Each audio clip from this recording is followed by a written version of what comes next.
Hello नमस्कार साथियों, स्वागत है एक बार फिर से आप सभी का फिक्स टारगेट 2.0 परिवार के एक और नई क्लास में। जितने भी स्टूडेंट सीबीसीएस के द्वारा जारी किए गए 4 वर्षीय स्नातक कोर्स में अपना नामांकन लिए हैं और भाई साहब अभी आपका फर्स्ट सेमेस्टर का एग्जामिनेशन होने वाला है, तो आप लोगों के लिए आज की क्लास इंपॉर्टेंट है क्योंकि आज के इस क्लास में हम लोग हिस्ट्री मेजर पेपर और माइनर पेपर के लिए कुछ बहुत ही महत्वपूर्ण ऑब्जेक्टिव क्वेश्चंस करने वाले हैं, जो कि आपके किस टॉपिक से होगा, तो प्राचीन भारतीय इतिहास के स्रोत से होगा। इससे रिलेटेड मैंने एक क्लास ऑलरेडी प्रोवाइड कर दिया जो कि आपका प्रैक्टिस सेट 1 था। आज आपका प्रैक्टिस सेट 2 है जिसमें हम लोग 15 क्वेश्चंस करेंगे। यहां सिर्फ 15 क्वेश्चंस ही नहीं है, हर क्वेश्चंस के साथ साथ मैं आपको कुछ बहुत ही महत्वपूर्ण बातें बताऊंगा जहां से आपके पेपर में क्वेश्चंस बन सकता है। इसलिए उन सभी बातों को आप अच्छे से नोट कर लीजिएगा, कॉपी पेन के साथ तैयार हो जाइए आप लोग नोट करने के लिए, ताकि वहां से भी प्रश्न आपके पेपर में बने तो आप बड़ी सरलता के साथ हल कर सको।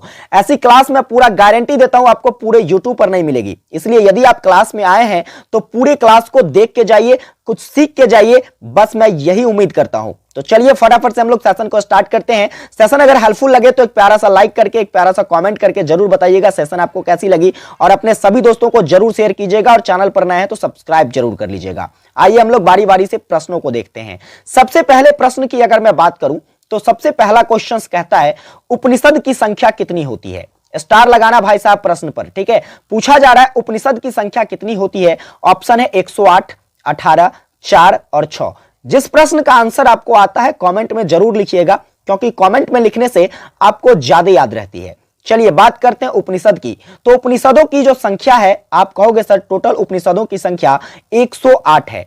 अब आइए कुछ इंपॉर्टेंट बातों को जानते हैं। यहां से प्रश्न बनाए जा सकते हैं। अगर पूछ लिया जाए कि पुराणों की संख्या कितनी है, तो आपको मैंने पिछले क्लास में भी पढ़ाया था, नहीं अगर आपने देखा है क्लास तो जरूर देख लीजिएगा और यहां भी समझ लीजिए। देखिए पुराणों की संख्या की अगर मैं बात करूं तो भाई साहब 18 पुराण है। कितने पुराण हैं? 18 पुराण है। इसके बाद देखिए यहां पर 4 ऑप्शन में दिया गया है, तो 4 से याद आ गया कि भाई साहब वेदों की संख्या कितनी है, तो आप कहोगे सर वेदों की संख्या 4 है। ठीक है, चलिए आगे बात करते हैं। तो यहां पर 6 ऑप्शन है, तो यहां से भी याद आ रहा है कि 6 किसकी संख्या है भाई साहब। आप कहोगे पूछ लिया जाए कि वेदांगों की संख्या कितनी है, तो वेदांगों की संख्या जो है 6 है।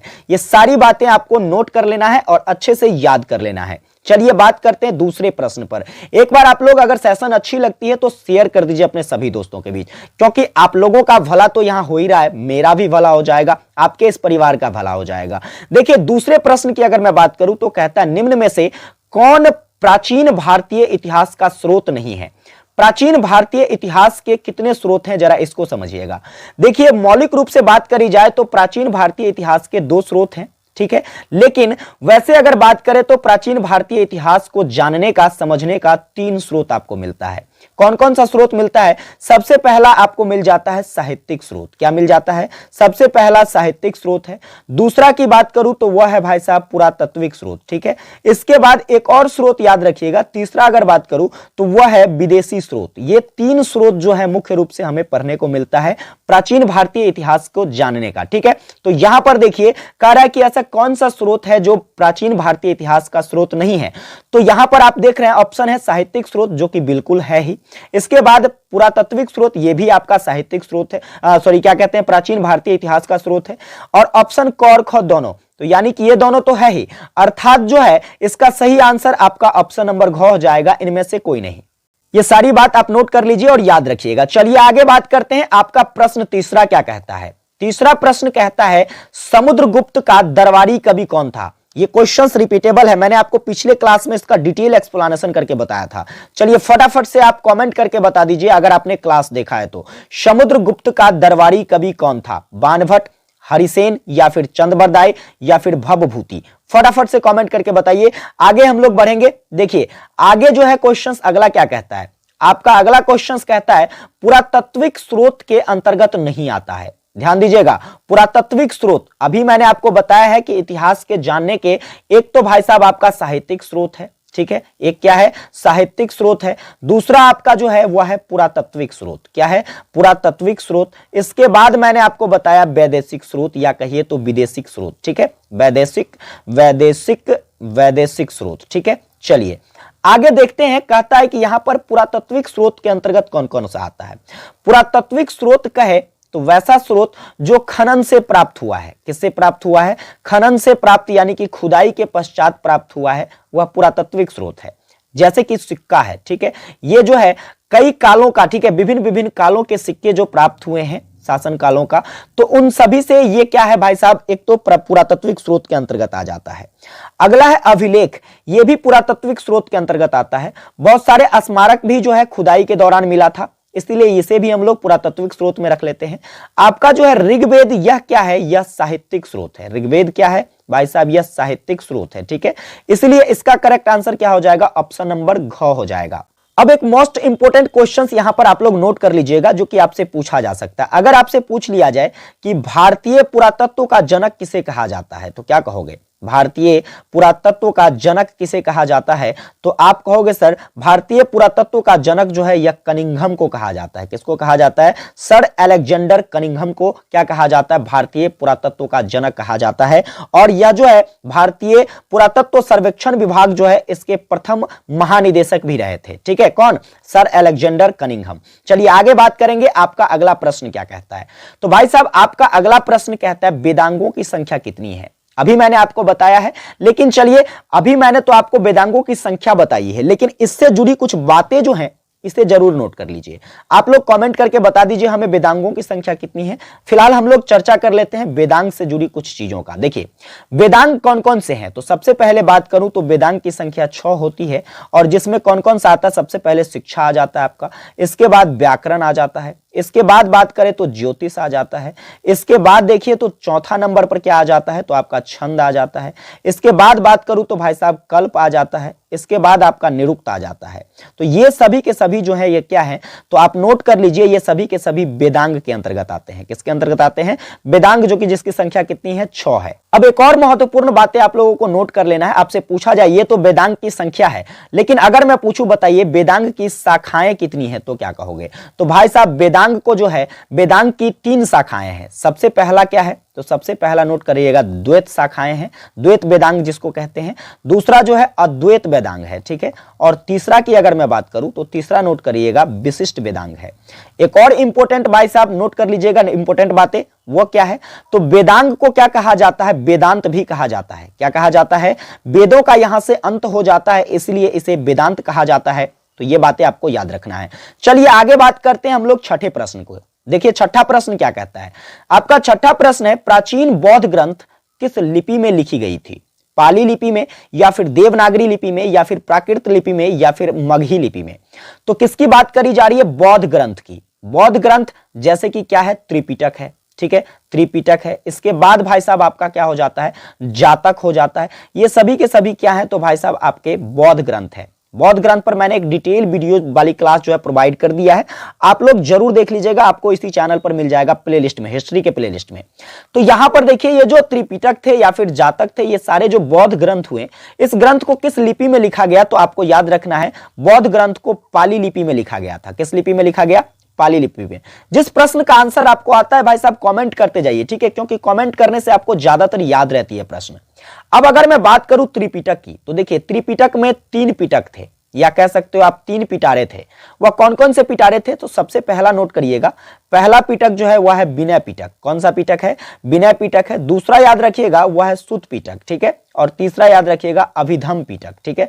ये 3 पिटक जो है भाई साहब इंपोर्टेंट है, इसलिए याद रखिएगा। अब आइए यहां पर एक और पॉइंट आ जाता है जातक की। अगर मैं बात करूं, किसकी बात करूं, जातक की, तो यह एक ऐसा ग्रंथ है, क्या कहते हैं, बौद्ध ग्रंथ, जिसके अंतर्गत जो है भाई साहब बुद्ध के, गौतम बुद्ध के जो है, गौतम बुद्ध के जन्म से पूर्व की कहानी बताई गई है। जन्म से पूर्व की कहानी किसमें बताई गई है, तो आप कहोगे जातक में बताई गई है। और ये इंपॉर्टेंट बातें हैं, इसलिए जरूर याद रखिएगा। ये प्रश्न बार बार जो है एग्जाम में पूछा जाता है कि गौतम बुद्ध के जन्म से पूर्व की कहानी को किस ग्रंथ में बताया गया है, तो आप कहोगे वह बौद्ध ग्रंथ जातक है, ठीक है। चलिए आगे बात करेंगे, आपका अगला प्रश्न क्या कहता है, स्टार लगाना प्रश्न पर छपने वाला प्रश्न है भाई साहब। आपका 7वां प्रश्न कहता है निम्नलिखित में से किस ग्रंथ में कश्मीर का इतिहास मिलता है। कश्मीर जो कि आपका जम्मू कश्मीर जानते हो, जम्मू कश्मीर किसके लिए फेमस है, तो आप सभी को पता होगा भाई साहब किसके लिए, केसर के लिए फेमस है, ठीक है। तो देखिए कश्मीर का जो इतिहास है भाई साहब, यह किस ग्रंथ में मिलता है, मुद्रा राक्षस में, या फिर राजतरंगिणी में, या फिर अष्टाध्यायी में, या फिर इंडिका में। तो आपको बताना है भाई साहब, कश्मीर की जो जानकारी है, कश्मीर का इतिहास जो है वह राजतरंगिणी में वर्णित किया गया है। राजतरंगिणी किसकी रचना है, तो आप कहोगे राजतरंगिणी को कल्हण के द्वारा लिखा गया है। किसके द्वारा? इंपॉर्टेंट बातें हैं, सभी बातों को आपको याद रखना है। मुद्रा राक्षस, आइए मुद्रा राक्षस की बात करते हैं। तो मुद्रा राक्षस किसकी रचना है? तो आप कहोगे सर यह रचना जो है विशाख दत्त के द्वारा किया गया है। किसके द्वारा किया गया है? विशाख दत्त की रचना है मुद्रा राक्षस, जिसमें किस चीज के बारे में बताया गया है? तो चाणक्य के राजनीति के बारे में बताया गया है। चाणक्य के राजनीति का विश्लेषण कहां पर मिलता है? मुद्रा राक्षस में, जो कि किसके द्वारा? विशाख दत्त के द्वारा लिखा गया है। आइए अष्टाध्यायी की बात करूं तो यह किसकी रचना है? आप कहोगे सर अष्टाध्यायी जो है यह पाणिनि की रचना है। किसकी रचना है? पाणिनि की रचना, जिसमें 8 अध्याय हैं। इंडिका की बात करूं तो यह किसकी रचना है? मेगास्थनीज की रचना है। किसकी रचना? मेगास्थनीज की रचना आपका हो गया क्या कहते हैं? इंडिका। और देखिए यहां पर मेगास्थनीज की बात करूं तो यह भाई साहब यूनानी राजदूत था। मेगास्थनीज कौन था? यूनानी राजदूत था। ये सारी बातें आपको याद रखना है। चलिए हम लोग अगले प्रश्न की ओर बढ़ते हैं। आपका 8वां प्रश्न देखते हैं। आप लोग शेयर करते जाइए अपने सभी दोस्तों को और लाइक जरूर कीजिए, क्योंकि हर लाइक मोटिवेट करती है। कमेंट तो जरूर करके बताना कि क्लास कैसी लगी। मेगास्थनीज किसके दरबार में राजदूत बनकर आया था? अभी मैंने आपको बताया कि मेगास्थनीज जो है यह क्या था? एक राजदूत था, एक यूनानी राजदूत था, ठीक है। लेकिन अब यहां पर पूछा जा रहा है कि यह किसके दरबार में राजदूत बनकर आया था? तो आपको याद रखना है यह 304 ईसा पूर्व में जो है भारत आता है। कितने ईसा पूर्व में? 304 ईसा पूर्व में भारत आता है। और यह चंद्रगुप्त मौर्य के, ठीक है, चंद्रगुप्त मौर्य के दरबार में राजदूत बनकर आता है। किसका राजदूत बनकर आता है? आप कहोगे सर सेल्यूकस निकेटर का। किसका? सेल्यूकस निकेटर का जो है यह राजदूत बनकर भारत में आता है और यहां पर जो है काफी समय तक रहता है। चलिए आगे बात करेंगे हम लोग। अगला प्रश्न क्या कहता है? 9th नंबर क्वेश्चन कह रहा है नेचुरल हिस्ट्री। लगा लो स्टार प्रश्न पर, ठीक है। इस टाइप के प्रश्न निश्चित पूछे जाएंगे। नेचुरल हिस्ट्री नामक पुस्तक किसकी रचना है? क्या वह टॉलमी के द्वारा लिखा गया है, प्लिनी के द्वारा लिखा गया है, मेगास्थनीज के द्वारा, या फिर अबुल फजल के द्वारा लिखा गया है? तो नेचुरल हिस्ट्री की अगर मैं बात करूं तो भाई साहब यह प्लिनी के द्वारा लिखा गया है। अब यहां पर कुछ इंपॉर्टेंट बातों को जानेंगे। देखिए टॉलमी की अगर मैं बात करूं तो इसके द्वारा एक पुस्तक लिखी गई है जो काफी फेमस है, वह है भारत का भूगोल। भारत का भूगोल, या फिर पूछा जा सकता है जियोग्राफी किसकी रचना है? तो आप कहोगे टॉलमी की रचना है। मेगास्थनीज के बारे में तो अभी मैंने आपको बताया है। मेगास्थनीज की रचना क्या है? तो भाई साहब इंडिका है, ठीक है। इसके बाद देखिए यहां पर अबुल फजल की बात करूं तो नोट कर लीजिएगा, वैसे ये क्वेश्चन आपसे नहीं पूछा जाएगा, ठीक है। आइन ए अकबरी किसकी रचना है? आइन ए अकबरी यह किसकी रचना है? तो अबुल फजल की रचना है, ठीक है। अब आइए 10वें क्वेश्चन की तरफ बढ़ते हैं। आपका 10वां क्वेश्चन क्या कहता है? क्वेश्चन है ये भी इंपॉर्टेंट, स्टार लगाना। यात्रियों का राजकुमार किसे कहा जाता है? ये सभी के सभी यात्री हैं। देखिए फायान भी यात्री थे, क्या कहते हैं, वेनसांग भी यात्री थे, इत्सिंग भी यात्री थे, और चाउजू कुआ भी जो है यह यात्री ही थे। लेकिन इन सभी यात्रियों में यात्रियों का राजकुमार किसे कहा जाता है? तो याद रखिएगा यात्रियों का राजकुमार वेनसांग को कहा जाता है। किसको कहा जाता है? वेनसांग को। अब प्रश्न बन जाती है यहां पर, वेनसांग जो है यह कहां के यात्री थे? तो आप कहोगे सर वेनसांग जो है चीनी यात्री थे और इन्होंने भारत की यात्रा करी थी, ठीक है। किसके शासनकाल में इन्होंने भारत की यात्रा करी? तो आप कहोगे सर हर्षवर्धन के शासनकाल में जो है इन्होंने भारत की यात्रा करी। कितने ईस्वी में करी? तो भाई साहब आप कहोगे सर 630 ईसा पूर्व में। कितने ईसा पूर्व में? 630 ईसा पूर्व में जो है भाई साहब इसके द्वारा भारत की यात्रा किया गया था। और यह जो है भारत में कितने वर्षों तक रहा आपसे पूछ लिया जाए तो आप कहोगे सर यह भारत में 15 वर्षों तक रहा। कितने वर्षों तक? 15 वर्षों तक। और एक प्रसिद्ध पुस्तक इसकी है, याद रखिएगा, CU की, ठीक है। CU की हिंदी में लिख लीजिए, याद रहेगा। CU की जो है भाई साहब इसकी एक फेमस रचना है जो कि आपसे पेपर में पूछी जा सकती है। चलिए आगे बात करते हैं 11 नंबर क्वेश्चंस पर। क्वेश्चंस कहता है, स्टार लगाना ये भी इंपॉर्टेंट है, तहकीकात ए हिंद, इसी को हम लोग किताबुल हिंद भी कहते हैं। किताबुल हिंद या तहकीकात हिंद किसकी रचना है? अलबरूनी की, अबुल फजल की, इब्न बतूता की, या फिर मार्को पोलो की? तो आपको याद रखना है किताबुल हिंद या क्या कहते हैं तहकीकात ए हिंद जो है यह किसके द्वारा लिखा गया है? तो अलबरूनी के द्वारा लिखा गया। ऑप्शन आपका ए करेक्ट हो जाएगा। इब्न बतूता की बात करूं भाई साहब तो इसकी एक फेमस रचना आपको याद रखना है, किताब ए रेहला। क्या? किताब ए रेहला किसके द्वारा लिखा गया है? तो आप कहोगे सर इब्न बतूता की रचना है। मार्को पोलो के बारे में जानते हैं, आइए, ठीक है। मार्को पोलो की अगर मैं बात करूं भाई साहब तो इन्होंने जो है 2 बार भारत की यात्रा करा। कितना बार भारत की यात्रा करा? 2 बार भारत की यात्रा करा। एक बार इन्होंने 1287 ईस्वी में और इसके बाद जो है इन्होंने एक बार 1291 ईस्वी में भारत की यात्रा करा था। आगे बढ़ते हैं, देखते हैं हम लोग अगला प्रश्न क्या कहता है। तो आपका 12 नंबर क्वेश्चन कहता है, स्टार लगाना यह भी इंपॉर्टेंट है, अभिलेखों का अध्ययन क्या कहलाता है। तो अभिलेखों का अध्ययन जहां पर किया जाता है, क्या वह इकोलॉजी है या फिर जियोग्राफी है या फिर एपिग्राफी है या फिर इनमें से कोई नहीं। तो देखिए यहां पर अभिलेखों के अध्ययन को जो है हम लोग क्या कहते हैं, तो आप कहोगे सर अभिलेखों के अध्ययन को एपिग्राफी कहा जाता है। ऑप्शन आपका क्या हो जाएगा, ग हो जाएगा। क्यों, तो इकोलॉजी में जो है पारिस्थितिकी का अध्ययन होता है। किसका अध्ययन होता है, जो कि बायोलॉजी से रिलेटेड है, आपसे नहीं पूछा जाएगा, ठीक है, पारिस्थितिकी से रिलेटेड है। ज्योग्राफी जहां पर हम लोग मानव के बारे में भी पढ़ते हैं और पर्यावरण के बारे में भी पढ़ते हैं। किसके बारे में पढ़ते हैं ज्योग्राफी में, भूगोल में किसके बारे में पढ़ते हैं, मानव और पर्यावरण दोनों से रिलेटेड बातों को पढ़ते हैं। और एपिग्राफी जो है जहां पर जो है क्या किया जाता है, तो अभिलेखों का अध्ययन किया जाता है। समझ में आ गई बातें। चलिए आगे बात करते हैं। आपका 13 नंबर क्वेश्चन क्या कहता है कि सती प्रथा का प्रथम साक्ष्य कहां से प्राप्त हुआ। सती प्रथा आप सभी को पता होगा, सती प्रथा क्या थी। तो इसका जो है साक्ष्य सबसे पहले किस अभिलेख से मिलता है, क्या वह अशोक का अभिलेख है या फिर एरन अभिलेख है या फिर मंदसौर अभिलेख है या फिर इनमें से कोई नहीं।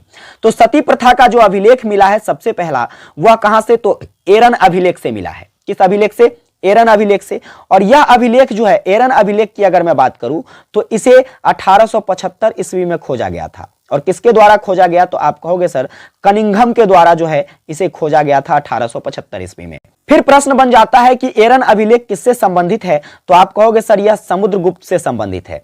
किससे संबंधित है, समुद्रगुप्त से संबंधित है आपका एरन अभिलेख, जिसमें जो है समुद्रगुप्त के प्रकाष्ठाओं को दर्शाने का प्रयास किया गया है। चलिए आगे बात करते हैं हम लोग अगले प्रश्न पर। इंपॉर्टेंट क्वेश्चन से स्टार लगाइएगा। देखिए क्वेश्चन कहता है, पहिए का प्रयोग सर्वप्रथम किस काल में हुआ, नवपाषाण काल में या फिर पुरापाषाण काल में, आदि ऐतिहासिक काल में या फिर इनमें से कोई नहीं। पहिया जो कि जिसे हम लोग चक्का के रूप में जानते हैं, चक्का के नाम से जानते हैं। देखिए इसका जो है पहला साक्ष्य जो है, इसका पहला प्रयोग किस काल में देखने को मिलता है, तो आप कहोगे सर इसका पहला प्रयोग जो है नवपाषाण काल में देखने को मिलता है। ऑप्शन आपका क्या हो जाएगा, क हो जाएगा। फिर बात करी जाए, देखिए यहां पर इसका जो साक्ष्य मिलता है यह 3500 ईसा पूर्व में, किसमें, 3500 ईसा पूर्व में कहां पर मिलता है, आप कहोगे सर मेसोपोटामिया में मिलता है। कहां पर मिलता है, मेसोपोटामिया में, ठीक है, नोट कर लीजिएगा, मेसोपोटामिया में मिलता है। ये सारी बातें आपको याद रखनी है। चलिए आगे बात करते हैं। यहां पर देखिए पुरापाषाण काल की अगर आपसे पूछ लिया जाए आग का खोज कब हुआ था, आग का खोज तो पुरापाषाण काल में, ठीक है, इस बात को याद रखिएगा। आगे बात करेंगे जो कि आखिरी क्वेश्चन होगा आज के इस क्लास का। क्वेश्चन कहता है हड़प्पा सभ्यता किस ऐतिहासिक काल से संबंधित है, नवपाषाण काल से, आद्य पाषाण काल से, ताम्रपाषाण काल से या ऐतिहासिक काल से। तो हड़प्पा सभ्यता जो है भाई साहब यह काफी नवीनतम सभ्यता है, इसलिए जो है यह किससे संबंधित हो जाएगा, तो आप कहोगे सर यह ताम्रपाषाण काल से संबंधित हो जाएगा। इसी को हम लोग कांस्य युग भी कहते हैं। क्या कहते हैं, ताम्रपाषाण काल को ही कांस्य युग भी कहते हैं। इसलिए इसका करेक्ट आंसर आपका जो है ऑप्शन नंबर ग हो जाएगा। तो कुल मिलाकर ये 15 क्वेश्चंस और इससे संबंधित कुछ बातें जो मैंने आपको बताया है, इसे आपको परीक्षा तक खूब रिवीजन करना है। इतना रिवीजन करना है ताकि आपके दिमाग में यह छप जाए और जैसे ही पेपर में आपके प्रश्न आए आप सीधा गर्दा उड़ा कर आ जाओ। उम्मीद करता हूं कि आपको आज की क्लास काफी ज्यादा हेल्पफुल लगी होगी। एक बार कमेंट करके जरूर बताना क्लास कैसी लगी, और जो प्रश्न मैंने आपके लिए छोड़ा है कमेंट सेक्शन में छाप दो उसका आंसर। जितने भी फैक्ट्स मैंने पिछले क्लास में बताया था उस प्रश्न से संबंधित, उस सभी प्रश्नों को आपको वहां पर छाप देना है ताकि मजा आ जाए, आपको याद भी हो जाए। और एक प्यारा सा जो है लाइक कर दीजिएगा सेशन को, अपने सभी दोस्तों को जरूर शेयर कीजिएगा ताकि सभी को हेल्प मिल सके, ठीक है। ऐसा नहीं कि भाई अपना विवाह हो गया तो लगन खत्म हो गया, कहावत सुने होंगे। इसलिए भाई साहब अपना बन गया तो कम से कम अपने दोस्तों के लिए जरूर सोच लिया करो, ना तो कम से कम एक चीज तो याद होगा सबको, अपनी गर्लफ्रेंड के लिए भी सोच लिया करो, उसको भी शेयर कर देना, ठीक है भाई साहब। विशेष आप लोगों के साथ मिलेंगे अगली क्लास में, तब तक के लिए जय हिंद, वंदे मातरम।